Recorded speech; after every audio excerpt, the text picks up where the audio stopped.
Ravi Prakash Siliconandhra hospital Kuchipudi super speciality వైద్య సేవలు పూర్తిగా ఉచితం.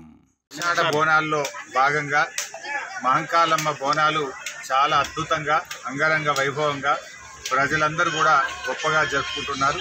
అందరికీ ఈ సందర్భంగా శుభాకాంక్షలు అభినందనలు కూడా తెలియజేస్తూ మరి కమిటీ అధ్యక్షులు శ్రీధర్ గారు వారి కమిటీ సభ్యులందరూ కూడా చాలా చక్కటి ఏర్పాట్లు ఈసారి చేశారు.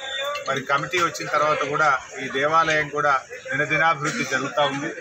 ఈ మధ్యనే మరి దేవాలయం ముందు కూడా చక్కటి రోడ్డు కూడా మా స్థానిక కౌన్సిలర్ గారు మా చైర్మన్ గారు కలిసి చక్కటి రోడ్డు కూడా నిర్మాణం చేయడం జరిగింది.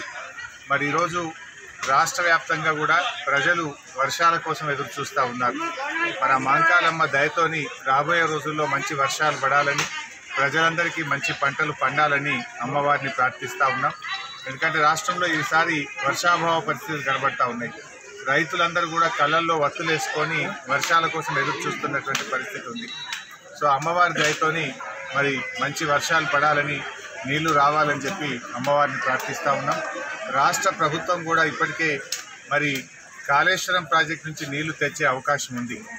ఈరోజు మేడిగడ్డ దగ్గర దాదాపు 40,000 క్యూసెక్కుల నీళ్లు ఈరోజు ప్రవహిస్తూ ఉన్నాయి.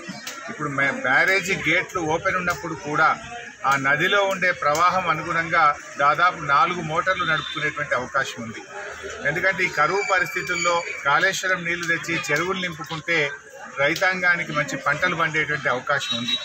ప్రభుత్వం పంతాలకు పట్టింపులకు బేసిజాలకు పోకుండా కాళేశ్వరం మోటార్లు ప్రారంభించి మరి ఇటు మిడ్మానేరు కానీ అనంతగిరి కానీ రంగనాయక్ సాగర్ కానీ మల్లన్న సాగర్ కానీ కొండపోచమ్మ సాగర్కు నీళ్లు తీసుకొచ్చి ఈ ప్రాంతంలో చెరువులన్నీ కూడా నింపాలని పంటలకు నీళ్లు అందించాలని ప్రభుత్వం వెంటనే మోటార్లు ఆన్ చేయాలని చెప్పి ఈ కరువు పరిస్థితుల్లో ఎందుకంటే తాగునీటికి సాగునీటికి మరి ఇబ్బంది రాకుండా ఉండాలంటే మోటార్లు స్టార్ట్ చేసి నీళ్లు పంపింగ్ను వెంటనే ప్రారంభించాలని చెప్పి కోరుతాం.